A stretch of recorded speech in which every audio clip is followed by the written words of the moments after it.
بسم اللہ الرحمن الرحیم۔ نبی پاک صلی اللہ علیہ وآلہ وسلم کا معجزہ اسراء اور معراج ایک بہت بڑا عظیم معجزہ ہے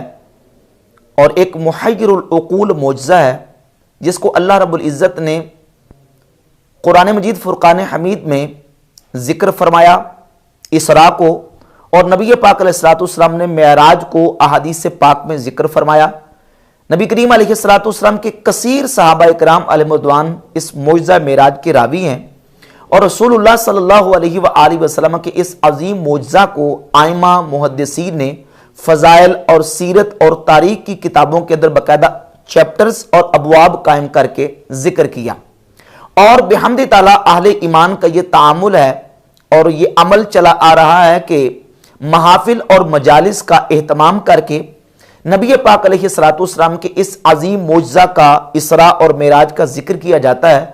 اور رسول اللہ صلی اللہ علیہ وآلہ وسلم کی عظمتوں اور شانوں کا اظہار کیا جاتا ہے۔ بحمد تعالیٰ مسلمانوں کا یہ تعامل چلا آ رہا ہے، اور بالخصوص اس معجزہ معراج اور اسراء کا رجب المرجب شریف کے مہینے میں، اور بالخصوص 27 رجب المرجب کو حضور علیہ السلام کے اس معجزہ اسراء اور معراج کا تذکرہ کیا جاتا ہے، محافل سجا کے اور مجالس کا اہتمام اور انعقاد کر کے۔ اس پر بھی بعض لوگوں کی طرف سے کچھ اشکالات اور شبہات پیش کیے جاتے ہیں، جیسے کہ میلاد کی محافل ہوں تو کچھ اعتراضات اور اشکالات پیش کیے جاتے ہیں، اور لوگوں کے دل دماغ میں کچھ وساوس اور اشکالات ڈالنے کی کوشش کی جاتی ہے۔ کبھی میلاد شریف کی تاریخ کو اختلافی بنا کے، اور کبھی یہ باور کروا کے کہ میلاد کی تو ایگزیکٹ تاریخ ہی ثابت نہیں ہے 12 ربیع الاول، اور اسی طرح معراج کا جب ذکر آتا ہے تو یہ کہا جاتا ہے کہ معراج شریف کی تو تاریخ ہی ثابت نہیں ہے۔ تو اس سلسلے میں بنیادی طور پر یہ بات ذہن نشین کر لینا ضروری ہے کہ جب سیرت اور تاریخ کی بات آئے گی تو یہ اصول اور ضابطہ ہے کہ سیرت اور تاریخ کا مسئلہ اہل سیر اور اہل تاریخ کے جو راجع اور مشہور قول ہے اس سے لیا جائے گا۔ ہم نے یہ دیکھنا کہ اہل سیر نے اور اہل تاریخ، اہل سیر سے مراد سیرت نگار، جنہوں نے نبی پاک صلی اللہ علیہ وآلہ وسلم کی سیرت پاک کو باقاعدہ شروع سے لے کر آپ علیہ السلام کے وصال اقدس تک مکمل جو ہے وہ ترتیب کے ساتھ تحریر کی ہے، ان سیرت نگاروں کو ہم دیکھیں گے۔ تاریخ دانوں کو دیکھیں گے کہ تاریخ لکھنے والوں نے تاریخ کس اعتبار سے لکھی، اقوال کون کون سے ہیں، اور ان میں سے راجع اور مشہور قول کون سا ہے۔ میلاد شریف کے حوالے سے ہو، یا نبی پاک علیہ السلام کی ہجرت کے حوالے سے ہو، یا نبی پاک صلی اللہ علیہ وآلہ وسلم کی اسراء اور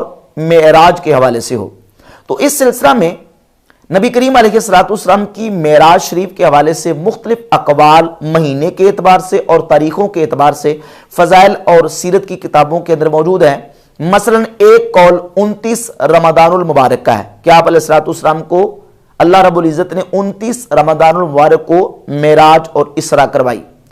اور ایک قول ربیع الاول شریف کا ہے، اور ربیع الاول شریف کے حوالے سے بھی 17 ربیع الاول کا قول بھی ملتا ہے، 27 ربیع الاول کا قول بھی ملتا ہے، شوال المکرم کا مہینہ یہ بھی ایک قول ہے، ذوالحجہ کا مہینہ یہ بھی ایک قول ہے، اور ایک قول ہے کہ آپ صلی اللہ علیہ وآلہ وسلم کو اللہ رب العزت نے 27 رجب المرجب کو اسراء اور معراج کروائی۔ یہ تمام اقوال موجود ہیں۔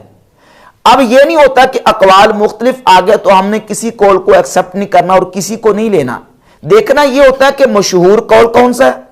کون سا راجع قول ہے، اور مسلمانوں کا تعامل کیا ہے، عمل کیا چلا آ رہا ہے، اس کو ہم نے دیکھنا ہوتا ہے سیرت اور تاریخ کے باب میں۔ تو جب ہم نبی علیہ السلام کی اسراء اور معراج کے حوالے سے ان اقوال کو دیکھتے ہیں تو ائمہ محدثین نے باقاعدہ جو نا وہ ترجیح دی ہے ان اقوال میں سے 27 رجب المرجب کے قول کو۔ ان میں سے چند حوالہ جات میں آپ کے سامنے پیش کرتا ہوں۔ یہ کتاب ہے امام ابن الجوزی المتوفیٰ 557 ہجری کی کتاب الوفا باحوال المصطفیٰ صلی اللہ علیہ وآلہ وسلم۔ یہ مترجم ہے، صفحہ نمبر 268 پہ امام ابن الجوزی فرماتے ہیں، مگر میں یعنی ابن الجوزی کہتا ہوں کہ معراج رجب المرجب کی 27ویں رات کو ہوا۔ یہ امام ابن الجوزی کا حوالہ ہے، اور یہ المواہب الدنیا